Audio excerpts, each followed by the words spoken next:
All right, everybody, welcome back in. The world of trucking and logistics, it can feel like a bit of a jungle sometimes. You really got to watch your back out there. It's a complex industry, and unfortunately, that complexity makes it really easy for scammers to take advantage.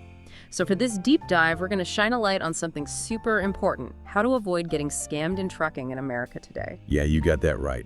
And we've got a great resource to help us break it all down. Scam Podcast, AIlearning.pdf, is like having a professor of freight safety right here with us. It's packed with insights into the latest tricks these fraudsters are using, and even more importantly, how you can protect yourself and your hard-earned money. Absolutely. So our mission today is pretty straightforward. We want to give you the tools, whether you're a broker, a dispatcher, a carrier, or even an investor, to spot those traps and understand the red flags so you can protect your business. So let's jump right in. Why is freight fraud such a big problem these days? It's not exactly a new thing, but as our source points out, the game has definitely changed in 2025. You've got digital load boards everywhere, email inboxes overflowing with quotes, and this constant pressure to make a quick buck. It's the perfect breeding ground for scams. That makes a lot of sense. The source talks about the pressure for quick profits, and it seems like in an industry where timing is everything, where every minute counts, that urgency could be a real vulnerability. Oh, absolutely. The document makes a really interesting point. It says that while genuine relationships are the foundation of this industry, scams thrive on the lack of those connections. They prey on people who are desperate. When you're scrambling to find a load or a truck to move that freight, you might be more likely to miss those warning signs. That's a good point. So what kind of scams are we actually seeing out there? What should people be on the lookout for? Well, there's a whole range of tactics. Right. One that's pretty common is fake brokers posting what they call ghost loads. Basically, these aren't real shipments. They're just bait to get carriers to wire them fuel advances. And then, poof, they disappear. Wow, so they're really preying on those carriers who are just trying to cover their expenses and keep moving. Exactly. And then you've got the opposite carriers pretending to be legitimate companies, sometimes even big names in the industry. They might try to double broker a load, basically taking a fee, without ever intending to move the freight themselves. Or they might just take an upfront payment and then never show up to pick up the load. It sounds like identity theft is a big problem in this industry. Oh yeah, big time. And our source also mentions shippers tricking dispatchers by pretending to be asset-backed carriers, saying they've got all these trucks when they don't. What they're doing is offering really tempting rates to try and get the load. Then they might rebroker it themselves or just use the information to scam somebody else. It creates a lot of chaos. Yeah. And for investors, the source talks about ghost fleets, trucks that don't even exist. These scammers promise guaranteed returns, but it's all smoke and mirrors. Right. They prey on people's desire to invest in a hot industry like trucking, but these investments are worthless. It's scary how sophisticated some of these scams are. They're not just relying on people being naive, they're actually mirroring real industry practices. Yeah, they're getting pretty good at it. That's why it's more important than ever to be vigilant. So what are the big red flags that everyone in the freight industry should be aware of? Let's break those down. What's the first sign that something might be fishy? The first one is pretty basic. No proof of equipment or contracts. Think about it. If somebody's telling you they can move your freight, they should be able to back that up. They should be able to show you their past MC moves, driver logs, or their carrier packet with insurance details. If they can't or won't provide any of that, be suspicious. It's like hiring someone without checking their references. Exactly. Red flag number 2 is urgency without paperwork. Scammers love to rush you into making decisions, especially when it comes to money. They'll pressure you to wire a deposit right away without giving you time to review the contract or do your due diligence. It's like they're trying to bypass all the safeguards. Exactly. A legitimate company will understand that you need time to review everything before you commit. The third red flag is one we see all the time: online Gmail accounts or fake email domains. If you're dealing with someone claiming to represent a major shipping company, but their email address is something like fasttruckingloads@gmail.com, that should raise a huge red flag. It's amazing how many people overlook that. I know, right? Yeah. It's such a simple thing to check, but it can save you a lot of headaches. Okay. And finally, red flag number 4, prepaid freight without banking verification. Now, while getting paid upfront can be tempting, you need to be extremely careful about who you're sharing your bank details with. Especially when it comes to large sums of money. Right. It's important to remember that scammers might use the promise of prepayment to get their hands on your financial information and then drain your accounts. Always use secure payment methods like escrow services or factoring companies. So those are the 4 big red flags. Now, our source today, Scam Podcast AILearning.pdf, comes from Logistical Forwarding Solutions, or LFS. And it's interesting how they've actually built their whole operation around preventing these kinds of scams. Yeah, they're really walking the walk. Yeah. They prioritize full transparency. For instance, they use GPS tracking on all their trucks, and they make all the documentation like fuel records and contracts available to investors through an online portal. That level of openness makes it really hard for scammers to operate. It's all about proving what you're doing, not just saying it. Yep. They also talk about their commitment to being FMCSA compliant. For anyone who's new to the industry, the FMCSA sets the standards for freight brokers. Exactly. That means having the right licenses, like an MC number and a trust fund bond. It also means following all the proper procedures like credit checks and handling bills of lading correctly. And LFS really emphasizes the role of their dispatchers in preventing scams. Oh yeah, their dispatchers are trained to verify carriers before they assign them any loads. They check their MC and DOT numbers, their insurance, their W-9 forms, and their safety history. They're really proactive about minimizing risk. And they have a really interesting approach to truck investments, which they call safe truck investment systems. Yeah, they focus on real assets, real trucks, real drivers with contracts to back it all up. Investors can see the equipment they're investing in, and they get regular statements. It's all about transparency and accountability. So let's get really practical here. What are some specific steps that people in different roles within the freight industry can take to protect themselves from scams? Let's start with freight brokers. What's the most important thing they can do? For brokers, the absolute must-do is verify both the carriers and the shipper's MC numbers in the FMCSA database. It's free and easy to do, and it can instantly tell you if you're dealing with a legitimate company or not. It's such a simple step, but so many people skip it. I know, right? It's like leaving your front door unlocked. Brokers should also make it a habit to use digital broker carrier agreements and bills of lading. Never rely on verbal agreements because that's just asking for trouble.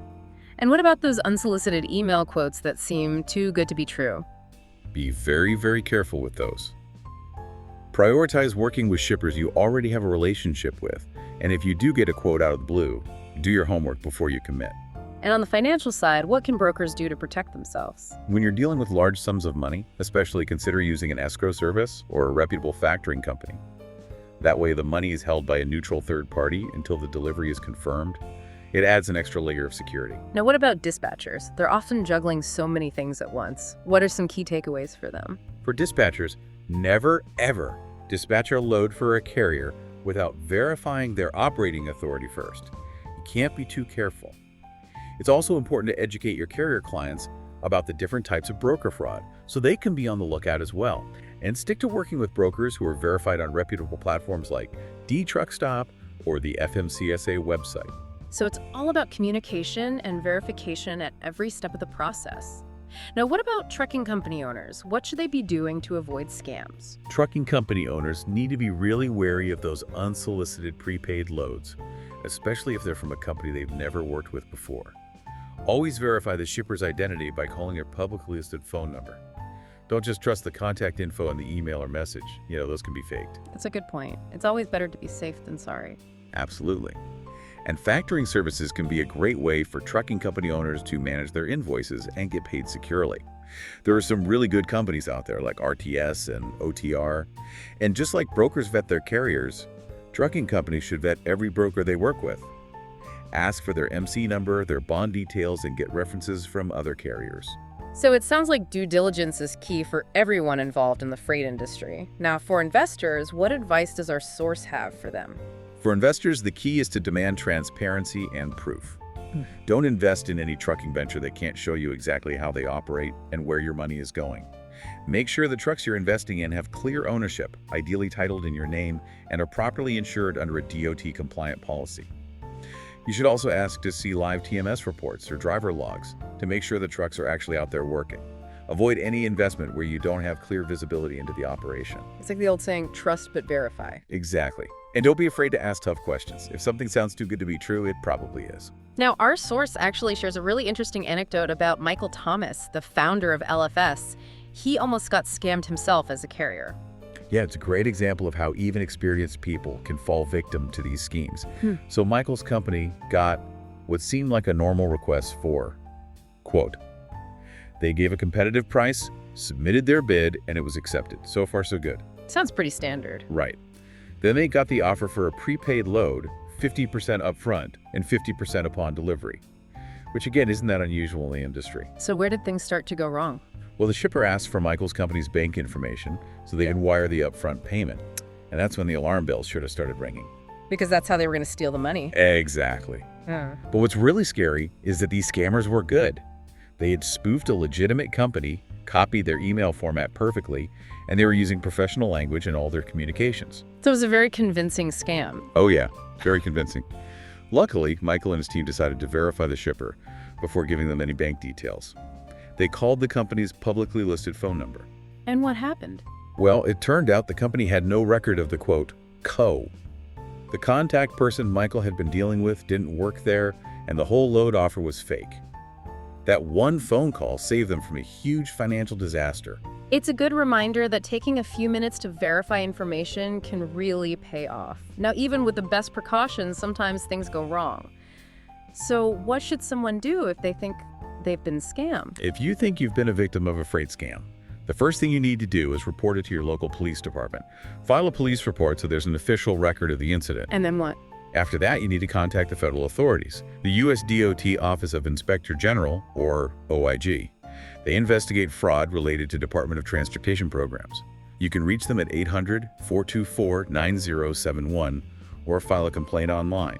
You should also report it to the Federal Motor Carrier Safety Administration, or FMCSA. They oversee the trucking industry and handle complaints about carriers, brokers, and other entities.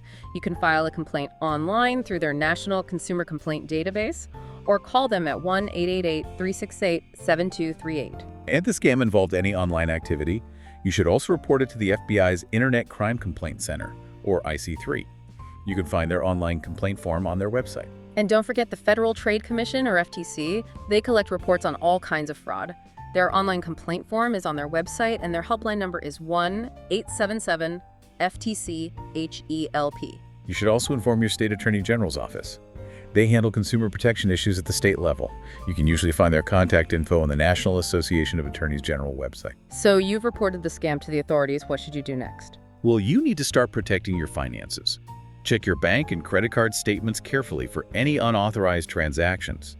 And consider putting a fraud alert or even a credit freeze on your accounts with the 3 major credit bureaus, Equifax, Experian, and TransUnion. And what about all the communication you've had with the scammers? Document everything. Keep records of all emails, phone calls, text messages, anything that might be helpful down the line. And if you're really not sure what to do, Talk to a lawyer. Find an attorney who specializes in fraud cases. They can help you understand your rights and options. So as we wrap up this deep dive, the message is clear knowledge is power. The more you know about the common scams in the trucking industry, the better equipped you'll be to protect yourself and your business. And as Logistical Forwarding Solutions puts it, consistency creates control relationships, create revenue, and transparency creates trust. These are the guiding principles that can help you build a scam-proof business. Exactly. So as you navigate the world of trucking and logistics, remember to be vigilant, ask questions, and always verify information. By taking these steps, you can greatly reduce your risk of becoming a victim. And that's how you stay safe out there in the trucking jungle. Thanks for joining us for this deep dive. We'll see you next time. See you, bye. Bye.